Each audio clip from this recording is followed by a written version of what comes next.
구독, 좋아요는 큰 힘이 됩니다. 감사합니다. 어르신들, 혹시 평생을 땀 흘려 모은 내 전 재산이 단 3시간 만에, 아니 단 10분 만에 꽁꽁 묶여버릴 수도 있다는 끔찍한 상상 해보셨습니까? 은행에 갔는데 손님, 이 통장은 거래가 정지됐습니다 라는 말을 듣게 된다면 내 돈으로 병원비도 약값도 심지어 쌀 한 톨도 살 수 없게 된다면 그 기분이 어떠실 것 같습니까? 나는 보이스피싱 전화 같은 거 절대 안 속아. 나는 모르는 사람한테 절대 돈 안 보내. 이렇게 자신하고 계셨나요? 천만에요. 오늘 제가 말씀드릴 이 신종 사기는 어르신들께 돈을 보내라고 하지 않습니다. 오히려 어르신들의 통장에 불쑥 돈을 꽂아 넣습니다. 어느 날 오후 갑자기 울리는 문자 메시지 한 통. KB국민은행 100만 원이 입금되었습니다. 이 100만 원의 혹해서가 아닙니다. 이 돈에 속아서도 아닙니다. 이 돈이 입금되었다는 그 사실 하나만으로 3시간 뒤 내 모든 통장이 꽁꽁 묶이고 내가 평생 모은 전 재산이 묶여버리는 끔찍한 금융 사기의 표적이 되었다는 사실을 90%의 어르신들이 모르고 있습니다. 이 긴급 오디오북을 끝까지 들으셔야 하는 이유는 단 하나입니다. 이것은 단순히 이런 사기 조심하세요 하는 얄팍한 정보 전달이 아닙니다. 이것은 사기꾼들이 파놓은 교묘한 함정의 정체를 낱낱이 파헤치고 그들이 노리는 어르신들의 선한 마음을 역이용하는 수법을 공개하며 만약 내일 당장 내 통장에 100만 원이 꽂혔을 때 내 전 재산을 지키기 위해 내가 반드시 해야 할 일과 절대 해서는 안 될 일을 정확히 알려드리는 생존 지침서입니다. 나아가 다시는 이런 사기에 휘말리지 않도록 내 통장을 철옹성으로 만드는 비법과 행복한 노후를 위한 돈 관리의 철학까지 모두 담았습니다. 이 시간이 어르신들의 남은 50년의 평안을 지켜드릴 것입니다. 100만 원의 돈 마이너스 도대체 무슨 일이 벌어진 것인가? 이 사기의 정식 명칭은 통장 묶기 또는 삼자 사기라고 불립니다. 이름은 중요하지 않습니다. 중요한 건 어떻게 작동하는지입니다. 이 사기에는 3명의 인물이 등장합니다. 첫째, 나쁜 사기꾼 A입니다. 둘째, 저기 다른 곳에서 사기를 당한 또 다른 피해자 B입니다. 그리고 셋째, 아무것도 모르고 있다가 표적이 된 우리 어르신 C입니다. 첫 번째 단계, 더러운 돈의 입금. 사기꾼의 보이스피싱 등으로 또 다른 피해자 B에게서 100만 원을 뜯어냈다고 합시다. 예전에는 이 100만 원을 대포 통장으로 받았습니다. 하지만 요즘은 대포 통장 구하기가 하늘의 별 따기입니다. 그래서 사기꾼은 새로운 방법을 찾아냅니다. 바로 아무 상관도 없는 우리 어르신 씨의 통장 번호를 어떻게든 알아냅니다. 인터넷 중고거래 글, 주차 번호판, 택배 송장 등 통장 번호는 생각보다 쉽게 노출됩니다. 그리고는 사기 칠 때 또 다른 피해자 B에게 저한테 100만 원 보내세요 라고 말하는 대신 여기 어르신 C의 통장으로 100만 원을 보내세요 라고 속입니다. 자, 이제 어떻게 되었습니까? 사기 피해자 B는 사기꾼에게 속아 어르신 C의 통장으로 100만 원을 보냈습니다. 어르신 C는 아무것도 한 일 없이 내 통장에 모르는 돈 100만 원이 찍힌 겁니다. 두 번째 단계는 선량한 마음을 이용한 2차 사기, 여기서부터가 진짜입니다. 사기꾼은 두 가지 행동을 합니다. 행동 유형 1은 실수했습니다. 돈 좀 돌려주세요. 어르신 통장에 100만 원이 찍히고 5분 뒤 모르는 번호로 전화나 문자가 옵니다. 어르신, 제가 정말 죄송합니다. 월세 보낼 돈인데 계좌번호를 잘못 눌러서 100만 원이 그리로 갔습니다. 정말 죄송한데 그 돈 지금 당장 여기 이 계좌로 다시 보내주실 수 있을까요? 제가 학생이라 그 돈 없으면 길거리에 나앉습니다. 라며 울고불고 사정을 합니다. 마음 착한 우리 어르신, 아이고, 큰일 날 뻔했네. 얼른 보내줘야지 하고 그 사기꾼의 알려준 새로운 계좌로 100만 원을 이체합니다. 어떻게 됐을까요? 어르신은 더러운 돈을 사기꾼의 주머니로 직접 세탁해준, 즉 돈 세탁 공범이 되어버린 겁니다. 행동 유형인은 내 돈 내놔. 협박 더 악랄한 놈들도 있습니다. 전화를 걸어서는 다짜고짜 욕설을 합니다. 당신 뭐야? 내 돈 100만 원 왜 들고 있어? 당장 이 계좌로 안 보내면 경찰에 신고할 거야. 마음 약한 어르신들은 괜히 시끄러워질까봐 무서워서 돈을 보내버립니다.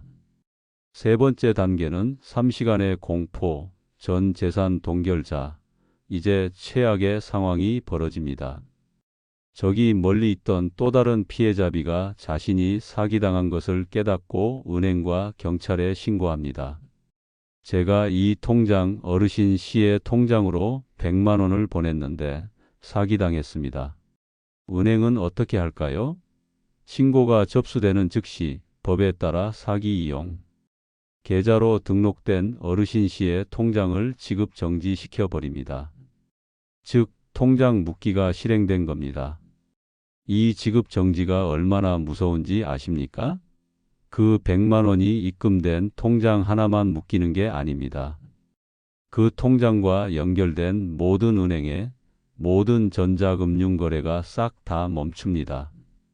어르신 명의의 신한은행, 국민은행, 농협 모든 통장에서 돈을 뽑거나 이체할 수 없습니다.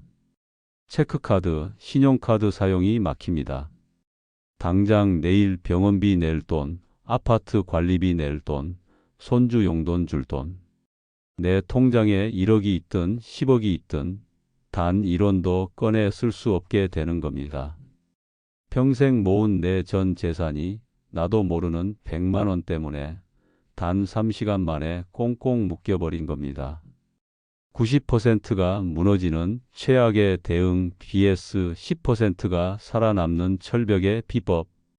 이런 끔찍한 상황에 처했을 때 사람들은 둘 중 하나로 나뉩니다. 당황해서 무너지는 90%와 침착하게 내 돈을 지켜내는 10%입니다. 착한 마음에 돈을 돌려준다 절대 안 됩니다. 아까 말씀드렸죠? 사기꾼이 이쪽 계좌로 보내주세요 라고 알려준 그 새로운 계좌로 돈을 보내는 순간 어르신은 돈 세탁 공범이 됩니다. 나중에 경찰서에 가서 저는 속았을 뿐입니다 라고 말해도 왜 돈이 들어온 계좌가 아닌 다른 계좌로 보냈습니까? 라는 질문에 답하기가 매우 어려워집니다. 어르신도 범죄에 연루되어 몇 달간 지옥 같은 조사를 받아야 할 수도 있습니다. 횡재했네 하고 돈을 써버린다 웬 떡이냐. 100만 원 생겼네 하고 그 돈을 덜컥 써버리면 어떻게 될까요? 이것은 점유의 탈물, 횡령죄라는 무서운 범죄가 됩니다. 길에서 주운 지갑을 써버린 것과 똑같습니다. 사기 피해는 피했을지 몰라도 어르신은 범죄자가 되어 100만 원보다 더 큰 돈을 물어내야 할 수도 있습니다. 무서워서 혹은 귀찮아서 그냥 둔다 나는 돈 안 보냈고 쓰지도 않았으니 괜찮겠지 하고 가만히 있는 겁니다. 물론 범죄에 연루되지는 않았습니다. 하지만 아까 말씀드렸죠? 또 다른 피해자비가 신고하면 어르신 통장은 어차피 묶입니다. 가만히 있는 것은 내 재산을 지키는 방법이 아닙니다. 그렇다면 이 지옥 같은 상황에서 내 전 재산을 지키고 나는 결백하다는 것을 증명하는 유일한 비법은 무엇일까요? 지금부터 딱 3단계만 기억하십시오. 이것이 오늘 오디오북의 핵심입니다. 그 어떤 것도 하지 않는다 가장 중요한 1단계입니다. 모르는 돈 100만 원이 입금되었습니까? 사기꾼에게 돈 돌려달라고 전화나 문자가 왔습니까? 절대 돈을 보내지 마십시오. 절대 그 돈을 쓰지 마십시오. 절대 그 사기꾼에게 답장하거나 전화를 걸지 마십시오. 그냥 없는 돈이라고 생각하고 내 휴대폰을 잠시 내려놓으세요. 당황해서 허둥지둥 무언가를 하는 순간 사기꾼의 덫에 걸려드는 겁니다. 침착하게 심호흡을 하세요. 그놈이 아닌 내 은행에 전화한다. 이것이 90%와 10%를 가르는 결정적 차이입니다.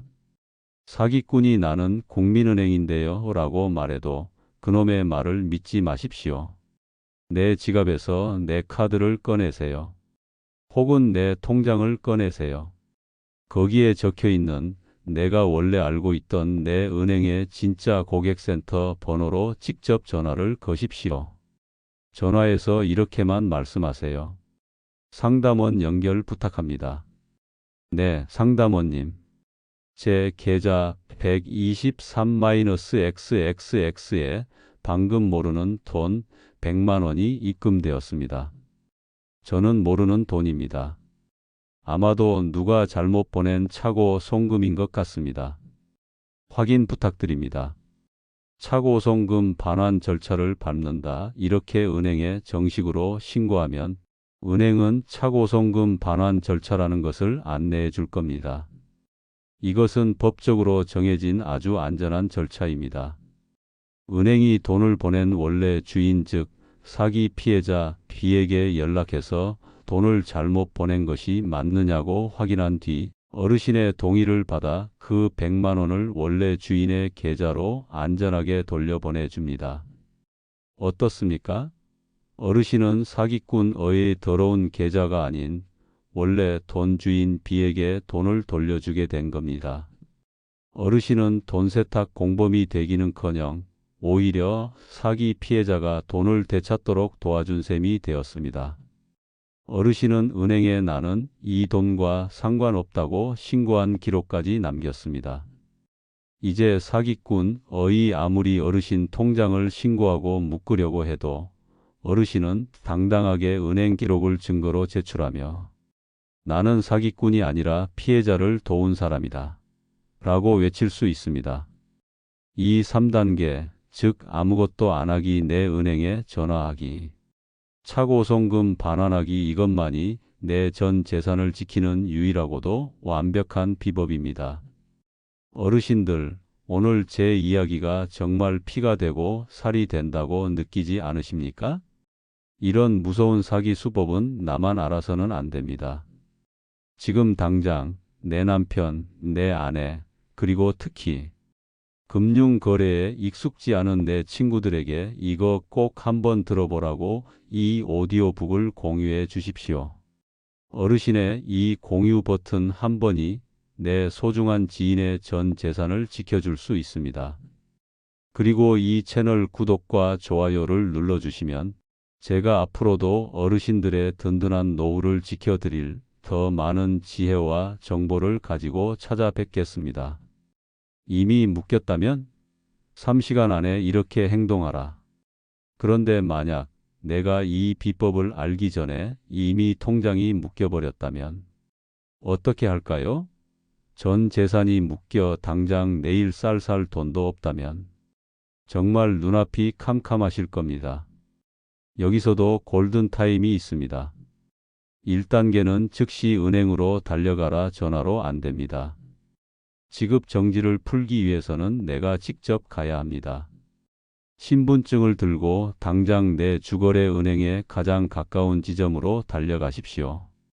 2단계는 지급 정지 이의 제기를 신청하라. 은행 창구에 가서 당당하게 말씀하세요. 내 통장이 사기 계좌로 정지되었다. 나는 억울하다. 지급정지 이의 제기를 신청하겠다. 3단계는 나의 결백을 증명하라. 이때 내가 왜 억울한지를 증명해야 합니다. 나는 이 돈이 입금된 경위를 전혀 모른다.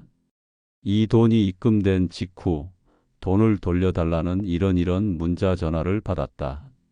휴대폰 증거 제시. 나는 그 돈을 쓰지도 않았고 그들이 말한 곳으로 보내지도 않았다. 만약 아까 2부에서 알려드린 비법대로 이미 은행에 차고송금 신고를 해둔 상태라면 그 상담 기록 자체가 어르신의 결백을 증명하는 가장 강력한 무기가 될 겁니다. 이 이의제기 신청이 받아들여지면 은행은 검토를 통해 지급 정지를 풀어줄 수 있습니다. 물론 경찰 조사도 함께 받아야 할 수도 있습니다. 하지만 떳떳하게 나는 피해자다 라고 외칠 수 있는 근거가 있는 사람과 당황해서 사기꾼에게 돈까지 보내준 공범 혐의를 받는 사람은 하늘과 땅 차이입니다. 100세까지 내 통장을 지키는 노후의 철학. 어르신들, 오늘 우리는 참 무섭고도 복잡한 사기 수법에 대해 알아봤습니다. 하지만 언제까지 이렇게 사기꾼이 나올 때마다 불안에 떨며 살아갈 수는 없지 않겠습니까? 이제는 사기 대처법을 넘어 사기를 당하지 않는 튼튼한 환경을 만들고 평온한 마음을 갖는 철학을 배울 시간입니다. 편리함의 뒷면에는 위험이 숨어 있다. 요즘 오픈뱅킹이다, 간편송금이다 해서 휴대폰 하나로 모든 은행 돈을 다 옮길 수 있게 되었죠. 정말 편리합니다. 하지만 사기꾼들에게는 이 편리함이 바로 먹잇감입니다. 내 주거래 통장, 내 전 재산이 들어있는 통장은 절대로 오픈뱅킹이나 간편송금에 연동시키지 마십시오. 조금 불편하더라도 그 통장은 은행 앱에 직접 들어가서 공인인증서와 보안카드를 다 입력해야만 돈이 빠져나가도록 불편하게 만드십시오. 편리함은 용돈 통장 하나로 족합니다. 내 재산은 금고에 넣는다는 마음으로 일부러 불편하고 복잡하게 지키는 것이 21세기 노후의 지혜입니다. 횡재를 바라지 말고 공짜를 의심하라.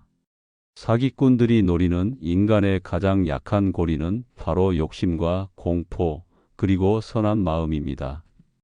당신 통장에 100만 원이 입금됐다는 말은 사실 100만 원의 공짜. 돈이라는 욕심을 자극하는 미끼입니다. 노후의 행복은 일확천금에 있지 않습니다. 매일 아침 눈을 뜨고 내 힘으로 밥을 먹고 내 돈으로 커피 한 잔을 사 마실 수 있는 그 평범함에 있습니다. 누군가 나에게 공짜로 무언가를 준다고 할 때 고맙습니다가 아니라 왜?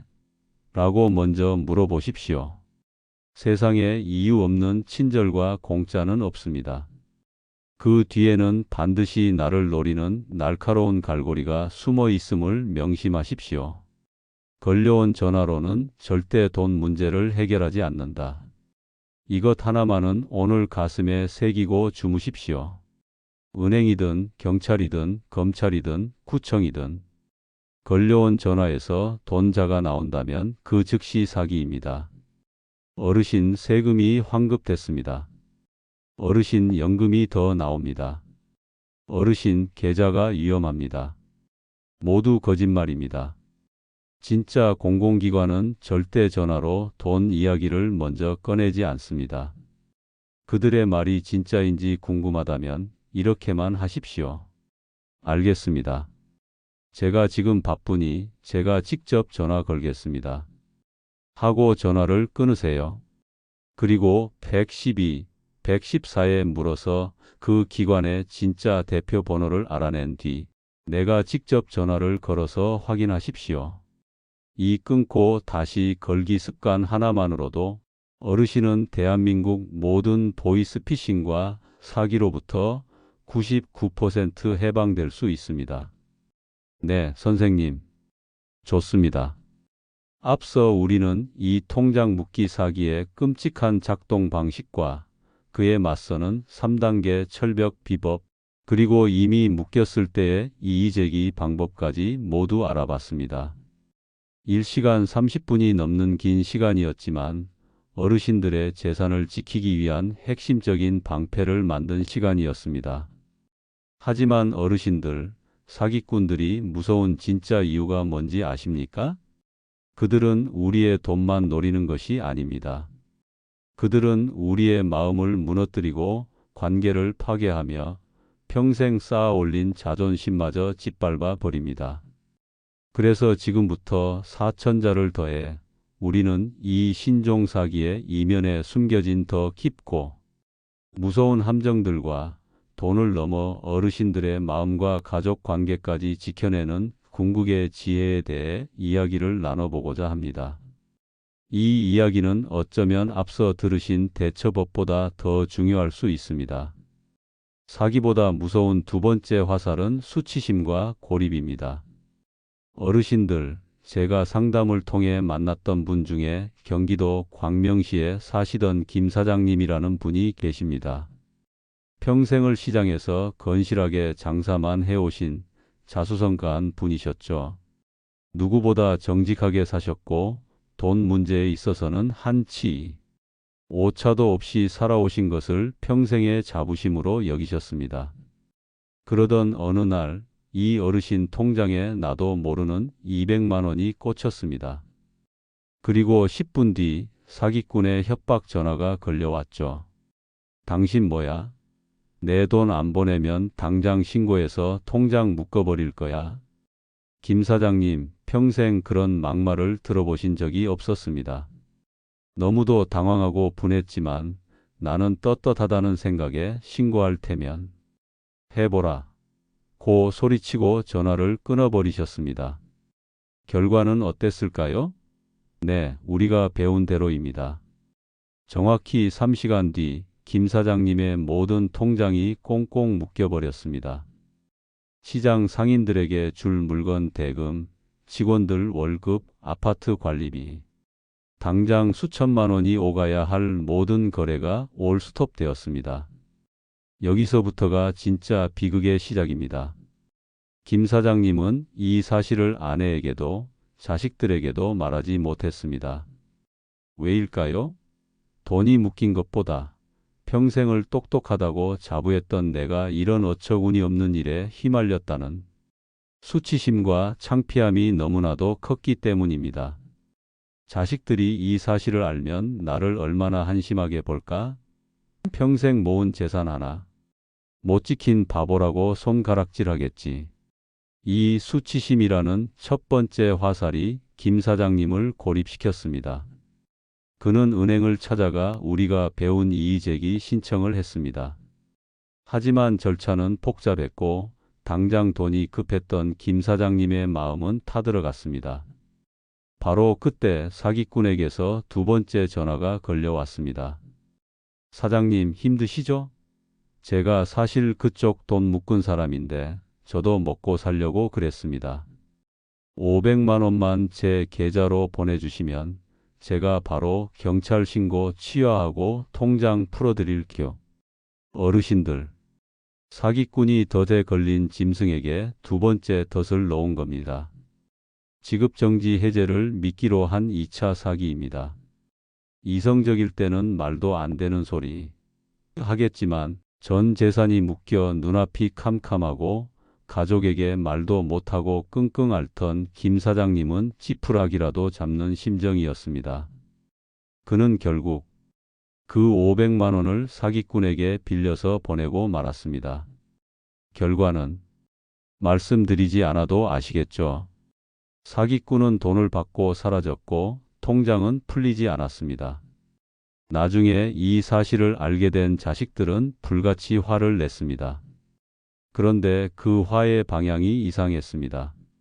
아니, 아버지, 그걸 왜 당하세요? 그걸 왜 저희한테 말 안 했어요? 평생 똑똑한 척은 혼자 다 하시더니 결국 이 사달을 내세요? 자식들은 아버지를 속인 사기꾼이 아니라 사기를 당한 아버지를 원망했습니다. 김 사장님은 돈도 잃고 자식들의 존경도 잃고 평생의 자부심도 잃었습니다. 어르신들, 이것이 바로 통장 묶기 사기가 노리는 진짜 목표입니다. 그들은 우리의 돈 100만 원을 노리는 것이 아닙니다. 우리의 전 재산을 담보로 잡고 우리의 수치심과 고립감을 이용해서 더 큰 돈을 뜯어내거나 혹은 그 과정을 통해 우리 가정이 파탄나는 것을 즐기는 악마들입니다. 사기당한 것은 절대 부끄러운 일이 아닙니다. 넘어진 것은 부끄러운 일이 아니지만 넘어진 채로 일어나지 않고 혼자 울고 있는 것은 위험한 일입니다. 돈이 아닌 신뢰를 지키는 법, 마이너스 가족과의 대화입니다. 그렇다면 이 끔찍한 두 번째 화살, 즉 수치심과 고립감이라는 화살을 피하는 방법은 무엇일까요? 돈을 지키는 3단계 비법보다 어쩌면 더 중요한 어르신들의 마음과 가정을 지키는 궁극의 비법을 지금부터 알려드리겠습니다. 그것은 바로 가족입니다. 하지만 그냥 가족에게 알려라 같은 무책임한 말이 아닙니다. 어떻게 알려야 하는지, 무엇을 미리 준비해야 하는지 그 구체적인 방법을 알려드리겠습니다. 금융가족회의를 지금 당장 여십시오. 어르신들, 자식들 다 모아놓고 내가 죽으면 재산은 이렇게 하는 무거운 유언장 같은 회의를 하라는 게 아닙니다. 화기애애하게 식사 한번 하시고 차 한 잔 마시면서 이렇게 말씀해 보세요. 애들아, 아버지가 엄마가 오늘 아주 중요한 오디오북을 하나 들었다. 요즘 통장 묶기라는 아주 무서운 사기가 있다는데 나도 나이가 드니 덜컥 겁이 나더라. 내가 평생 너희들 짐 안 되려고 이 돈을 모았는데 이런 사기 한 방에 날아가면 얼마나 억울하겠니? 그래서 말인데 너희 중 한 명은 아빠 엄마의 금융 비상벨이 되어주면 좋겠다. 정보가 정말 유익했다면 좋아요와 구독 꼭 눌러주시고요. 주변에 아직 이 무서운 사기 수법을 모르는 분들께 이건 꼭 보라고 널리 공유해 주세요. 어르신들의 행복한 노후를 응원합니다. 감사합니다.